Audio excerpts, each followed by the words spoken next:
Pernah nggak kamu mikir, kenapa ada orang yang kerja keras seumur hidup tapi tetap kesulitan secara finansial? Sementara yang lain seolah lebih santai, tapi hidupnya mapan dan bebas secara keuangan. Bisa jadi jawabannya bukan cuma soal kerja keras atau pendidikan tinggi, tapi soal cara berpikir tentang uang. Nah, inilah yang dibahas dalam buku The Psychology of Money karya Morgan Housel. Buku ini bukan sekadar soal angka dan strategi investasi, tapi lebih dalam tentang bagaimana pikiran, emosi, dan keputusan-keputusan kecil kita bisa menentukan arah keuangan dalam hidup. Di video ini, gua akan rangkum 7 pelajaran penting dari buku ini yang bisa kamu terapkan untuk membangun kekayaan dan bahkan meraih financial freedom.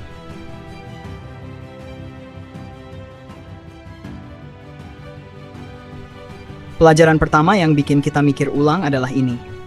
Kesuksesan finansial itu bukan cuma soal kerja keras, tapi juga keberuntungan. Morgan Housel bilang banyak orang sukses itu memang kerja keras.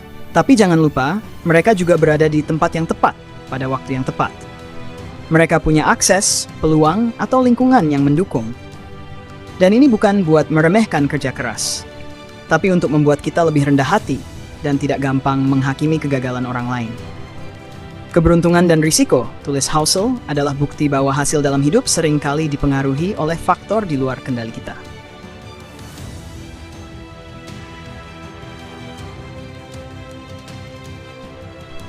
Pelajaran kedua, bangun kekayaan itu bukan sprint, tapi maraton. Banyak dari kita pengen cepat kaya. Tapi Morgan mengajak kita belajar dari kekuatan compound interest atau bunga berbunga. Kamu mungkin nabung atau investasi sedikit demi sedikit, dan hasilnya belum kelihatan dalam 1 atau 2 tahun. Tapi kalau kamu sabar dan terus konsisten, kekayaan itu akan tumbuh perlahan, tapi pasti. Jadi, kalau kamu pengen bebas finansial, jangan tergoda jalan pintas. Main sabar, main tahan, main jangka panjang.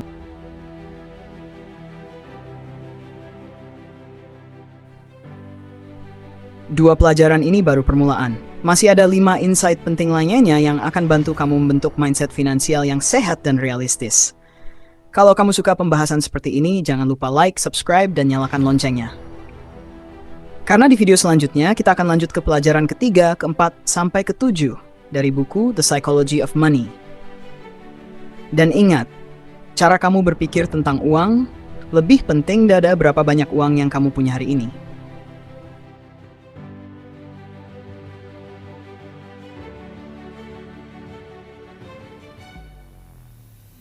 Pernah nggak kamu lihat orang-orang pamer mobil mewah, rumah besar, atau gaya hidup yang kayaknya wow banget? Kamu mikir, kapan ya gue bisa kayak gitu? Nah, Morgan Housel ngingetin kita, jangan bandingin hidupmu dengan highlight orang lain, karena kamu nggak tahu cerita lengkapnya. Bisa jadi di balik mobil mewah itu ada cicilan 7 tahun. Bisa jadi di balik rumah besar itu ada tekanan mental dan utang yang menumpuk. Fokus aja ke perjalanan kamu sendiri, karena tujuan finansial bukan untuk pamer, tapi untuk tenang.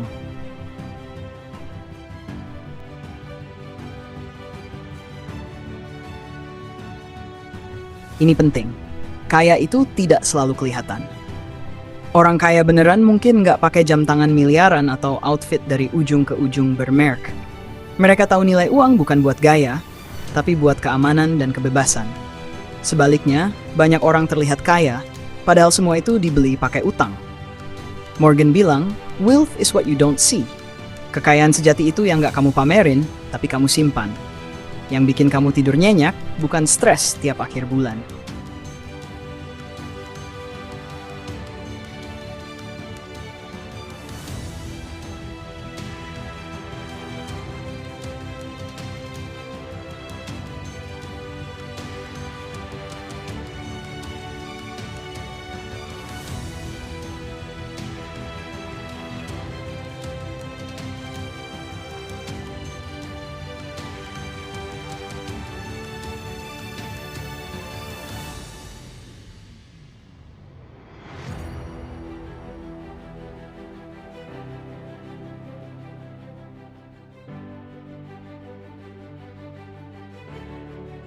Realita hidup itu sederhana, nggak semua hal berjalan sesuai rencana.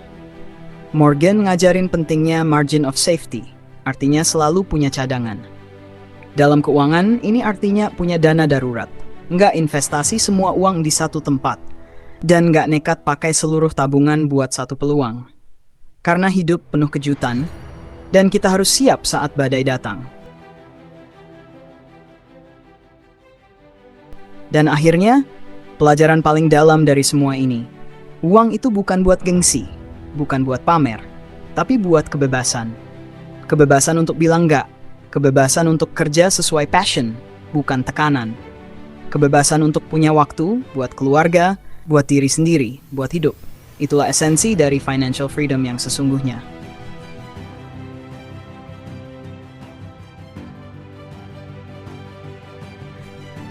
Buku The Psychology of Money bukan ngajarin rumus cepat kaya, tapi ngajarin kita untuk lebih bijak, lebih tenang, dan lebih sadar diri dalam perjalanan finansial. Jadi sebelum kamu kejar angka, kejar dulu cara berpikir yang sehat. Kalau video ini bermanfaat, bantu share ke temanmu. Dan tulis di komentar, pelajaran mana yang paling ngena buat kamu. Sampai jumpa di video selanjutnya.